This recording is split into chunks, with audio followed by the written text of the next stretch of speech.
नमस्कार मित्रों, हमारे शास्त्रों में एक बहुत ही गहन और भावनात्मक सत्य कहा गया है कि पितृदेवो भव अर्थात हमारे पूर्वज केवल हमारे रिश्तेदार नहीं होते, वे हमारे जीवन की जड़ होते हैं। जिस प्रकार बिना जड़ के वृक्ष जीवित नहीं रह सकता, उसी प्रकार बिना पितरों के आशीर्वाद के परिवार का सुख और संतुलन भी टिक नहीं सकता।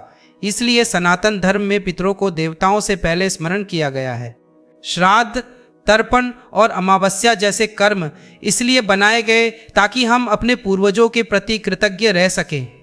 लेकिन मित्रों, आज हम एक ऐसे विषय पर बात करने जा रहे हैं जिसे जानकर बहुत से लोग असहज हो सकते हैं। एक ऐसी गलती जो प्रेम और भावुकता में हम में से अधिकतर लोग कर बैठते हैं, और वह गलती है अपने स्वर्गीय माता पिता या पूर्वजों की तस्वीरों को घर में गलत स्थान पर लगाना। हम इसे श्रद्धा और प्रेम समझते हैं, लेकिन शास्त्र और वास्तुशास्त्र इसे ऊर्जा का गंभीर असंतुलन मानते हैं। जब घर का कोई प्रिय व्यक्ति इस संसार से चला जाता है तो उसका खालीपन हमें भीतर तक तोड़ देता है। उसकी यादों को जीवित रखने के लिए हम उसकी तस्वीरें बनवाते हैं, कभी बड़ी फ्रेम में, कभी हार माला लगाकर। कई लोग तो उन्हें अपने बेडरूम में लगाते हैं ताकि सुबह उठते ही दर्शन हो जाए। कई लोग पूजा घर में भगवान की मूर्तियों के साथ रख देते हैं। हमें लगता है कि इससे हम उनका सम्मान कर रहे हैं, लेकिन क्या हमने कभी ये सोचा है कि इस भावुक निर्णय का हमारे घर, हमारे मन और हमारे भविष्य पर क्या प्रभाव पड़ रहा है? आज के इस विषय को समझाने के लिए मैं आपको एक सच्ची घटना जैसा उदाहरण सुनाता हूँ। एक शहर में एक व्यक्ति रहते थे। मान लीजिए उनका नाम रमेश था। रमेश के पास धन की कोई कमी नहीं थी, बड़ा घर, अच्छा व्यवसाय, समाज में सम्मान। लेकिन उनके जीवन में एक अजीब सी बेचैनी थी। घर में रहते ही मन भारी हो जाता था। पत्नी बार बार बीमार रहती थी। बच्चों के बीच आपसी झगड़े बढ़ते जा रहे थे। पैसा आता तो था, लेकिन टिकता नहीं था। बहुत प्रयासों के बाद रमेश एक ज्ञानी संत के पास पहुंचे। संत ने उन्हें ध्यान से देखा और कहा, समस्या बाहर नहीं, तुम्हारे घर के अंदर है। रमेश हैरान हो गए। संत ने उनसे पूछा, क्या तुमने अपने दिवंगत माता पिता की तस्वीर घर में लगाई है? रमेश ने गर्व से कहा, हाँ महाराज, मैंने उनकी तस्वीर अपने बेडरूम में लगाई है और एक तस्वीर मंदिर में भगवान के पास रखी है। संत ने गहरी सांस ली और कहा, तुम्हारी श्रद्धा में कोई कमी नहीं है, लेकिन विधि में भारी भूल है।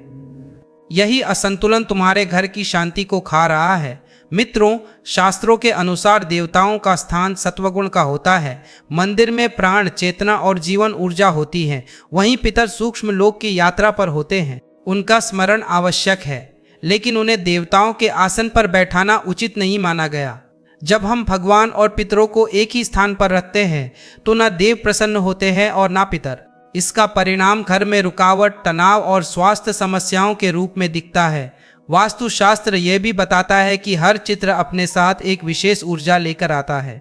जीवित व्यक्ति की तस्वीर प्रेरणा देती है, लेकिन मृत व्यक्ति की तस्वीर में वैराग्य और विरक्ति की ऊर्जा होती है। यह नकारात्मक नहीं होती, लेकिन यह ऊर्जा नई शुरुआत, संबंधों और प्रगति के लिए उपयुक्त नहीं मानी जाती। इसी कारण बेडरूम में पितरों की तस्वीर लगाना सबसे बड़ा दोष माना गया है। बेडरूम दाम्पत्य जीवन, भावनात्मक जुड़ाव और भविष्य की योजनाओं का स्थान होता है। वहाँ यदि मृत्यु और विरक्ति की ऊर्जा लगातार मौजूद रहे तो रिश्तों में ठंडापन, झगड़े, अवसाद और अनिद्रा बढ़ने लगती है।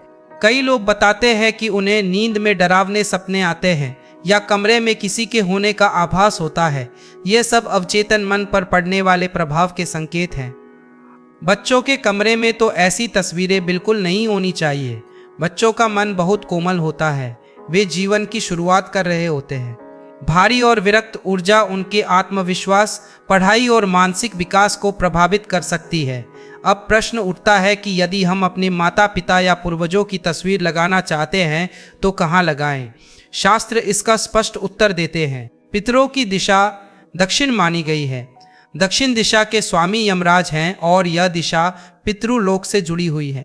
इसलिए घर के बैठक कक्ष या ड्राइंग रूम में दक्षिण दिशा की दीवार पर पितरों की तस्वीर लगाना सबसे उचित माना गया है। तस्वीर इस प्रकार हो कि उनका मुख उत्तर दिशा की ओर हो। यदि दक्षिण दिशा उपलब्ध ना हो तो पश्चिम दिशा भी स्वीकार्य है, लेकिन उत्तर और पूर्व दिशा में पितरों की तस्वीर लगाना शास्त्रों में वर्जित बताया गया है। उत्तर दिशा कुबेर की है और पूर्व दिशा सूर्य की। इन दिशाओं में पितरों की तस्वीर रखने से आर्थिक अस्थिरता और मान सम्मान में गिरावट देखी जाती है। तस्वीर कैसी हो, यह भी उतना ही महत्वपूर्ण है। पूर्वज शांत, सौम्य और आशीर्वाद देने की मुद्रा में होने चाहिए। बीमारी, अंतिम समय या अत्यधिक दुख की तस्वीरें ना लगाएं।